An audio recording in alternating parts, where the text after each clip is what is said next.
now. Today's ruling was yet another gut punch for so many of us who devastatingly lost our loved ones on that tragic Valentine's Day. This should have been the death penalty, 100%. I pray that that animal suffers every day of his life in jail. Right now at 6, anger, sadness, and shock. Victims' families visibly taken aback as Parkland school shooter Nicholas Cruz avoids the death penalty. The jury recommends life in prison without parole. Nicholas Cruz was 19 years old when he opened fire with an AR-15 type assault-style rifle in his former school, killing 14 students and 3 staff members and wounding 17 other people. The lives of many changed forever on Valentine's Day 2018. The deadliest mass shooting that has ever gone to trial in the U.S. Good evening. I'm Todd McDermott. And I'm Tiffany Kenny. Thank you for joining us. The jurors agreed that the school shooting was heinous, atrocious, or cruel enough to warrant a death sentence. But at least one juror thought that those factors did not outweigh what the defense presented, and therefore they recommended life in prison.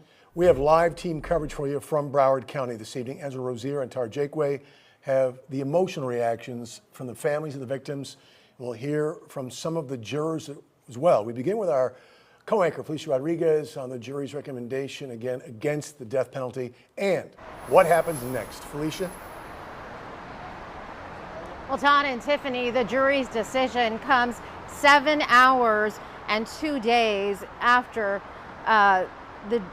in deliberations, ending a 3-month trial that included graphic videos and photos from the massacre, heart-wrenching testimony from victims' family members, and a tour of the building where that shooting happened. 17 people died on Valentine's Day at Marjory Stoneman Douglas High School in Parkland in 2018. Today, that jury recommended to sending Nicholas Cruz to prison for the remainder of his life in a decision that left many families of the victims in tears, angered, and baffled. Now you have sent the message out there to everyone. It's fine, get an AR-15, get a semi-automatic weapon, and you will just get off by pleading that you're insane. It's the wrong message. It's been years and years and years listening to the news, hearing nothing but shootings in this country. And today we let someone off that murdered 17 people in cold blood. The judge set a sentencing hearing for November 1st. Victims and family members are expected to speak before the sentence is officially handed down. And our team coverage continues tonight with our Angela Rozier, who has been following this trial since the very beginning. She was there as family members expressed their frustration with that verdict. Angela? That's right, Felicia. They were stunned. Some were angry and disappointed when they heard that verdict. But you know, here inside Broward County Court, Judge Elizabeth Scherer's 17th floor courtroom, well, it was packed today with all those family members and friends here. They hear that verdict today. As many of them sat and watched, they were surprised. And they also said that they were surprised to hear that the person who confessed to shooting and killing their loved ones would not get the death penalty. Now, as you heard earlier, Ann Ramsey's daughter, Helena, 17, was killed during that shooting. She says this was the wrong verdict. If this murderer had mental problems, he still managed to get a gun. He still managed to get an AR-15 to mow down our kids.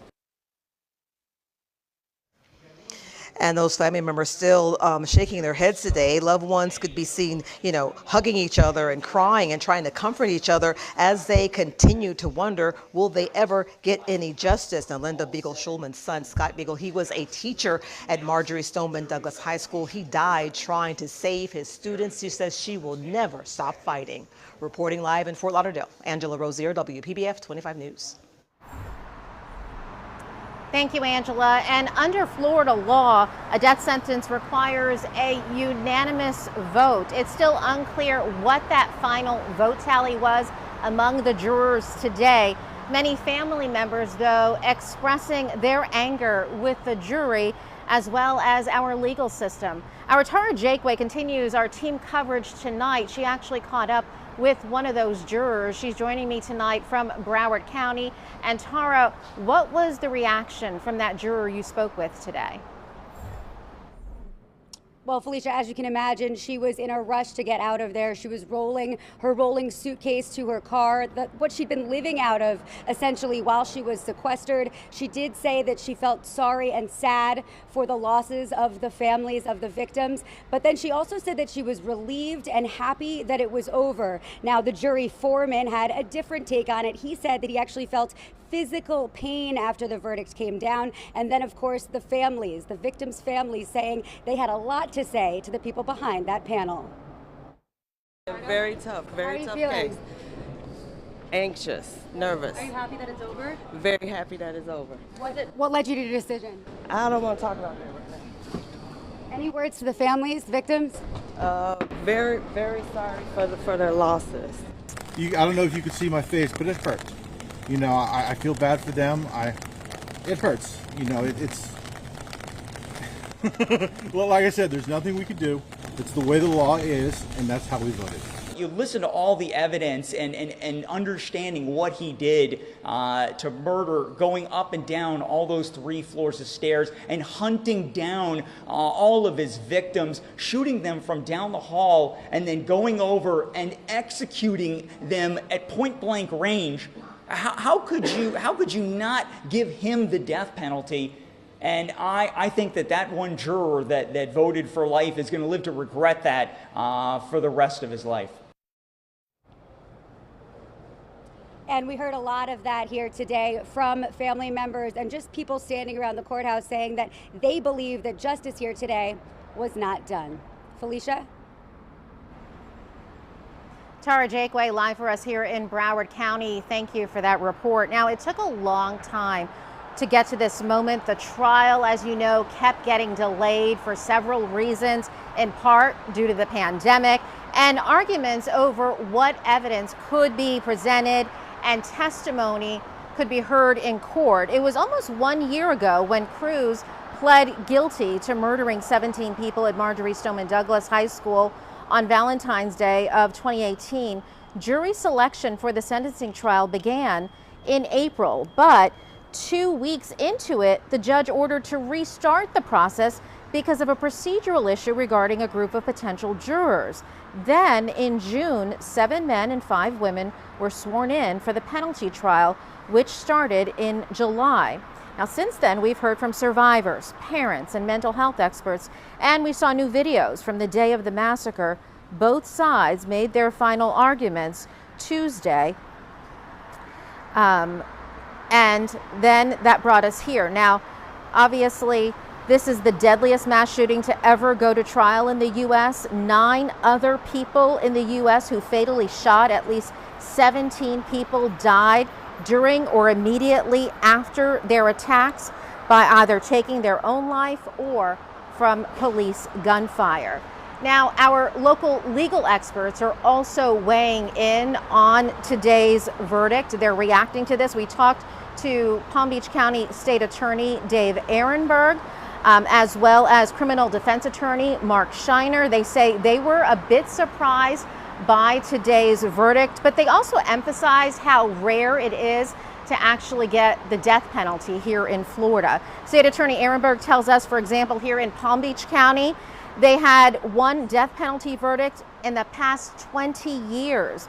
They say the state and Cruz's defense team each presented the case as best as they could, but they wonder if the Parkland shooter did not receive the death penalty, then what cases do? Closure for everyone is the best thing in this case, because Mr. Cruz is not going to have a pleasant life in prison. I actually had to turn away from the screen on some of them because to see these families who have just been through hell and back, and they were there every day in the hope of getting one final bit of justice, and for them, it looks like it was denied, but Nicholas Cruz will never see the light of day again outside of a prison. So what comes next? Well, the judge will issue her ruling on November 1st. We will also hear from victims in this case. We will hear from teachers, from students who were wounded. They will speak to the judge and tell her how they feel about what happened that day and how they feel about Nikolas Cruz.